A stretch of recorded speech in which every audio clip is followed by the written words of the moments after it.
चं ग्रामदैवत श्रीदेव कालभैरव आणि भगवान परशुरामाच्या चरणी वंदन करून आजच्या या पत्रकार परिषदेला आम्ही सुरू करतो। हिंदू जनजागृती समितीच्या वतीने 8 जून 2026 रोजी सोमवारी सायंकाळी 5:30 वाजता आपण कॉर्पोरेट जिहाद या विषयावर एक संवाद आयोजित केलेला आहे।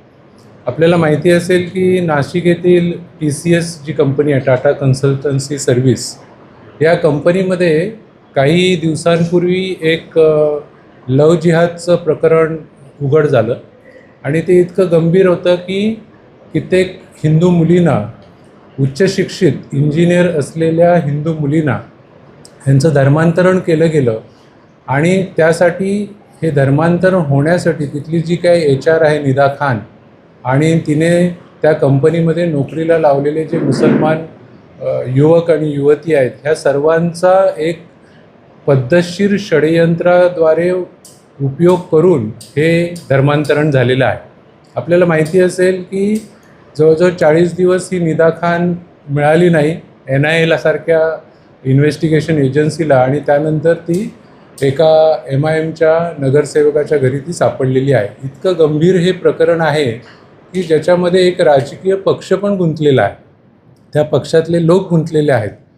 तर अशा पद्धतीने जेव्हा TCSचं आलं प्रकरण बाहेर, त्यानंतर मग विप्रोचं आलं, नंतर मुंबईला SBIचं आलं, ही एक एक करत प्रकरणं का बाहेर येत आहेत? कारण कुठेतरी वाच्यता झालेली आहे, मीडियामध्ये हे येतं आहे, जनमानसामध्ये याची चर्चा सुरू झाली आहे, ॲक्शन सुरू झालेली आहेत। त्यामुळे त्या ठिकाणच्या त्या ज्या पीडित आपल्या हिंदू युवती आहेत, महिला आहेत, या आता समोर कॅमेरासमोर येऊन, आज मीडियासमोर येऊन आपल्या ह्या व्यथा सांगत आहेत। या दृष्टिकोनातून हिंदू जनजागृती समितीने काय विचार केला की एकीकडे एका लव जिहादच्या माध्यमातून जे काही षडयंत्र सुरू आहे हे आहेच, त्याच्यासाठी धर्मांतरण बंदी कायदा पण आज महाराष्ट्र सरकारने लागू केलेला आहे। परंतु कायदा आणि केवळ हे जे काही पोलिसांच्या जे काही त्याच्यावर ॲक्शन्स होते ह्याच्यावर थांबून चालणार नाही आहे।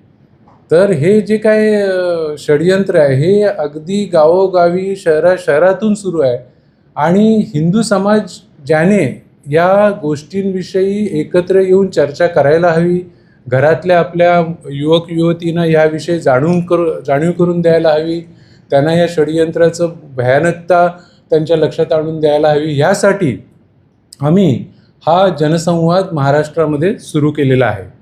याच्यामध्ये आम्ही या जनसंवादाला नावच दिलेलं आहे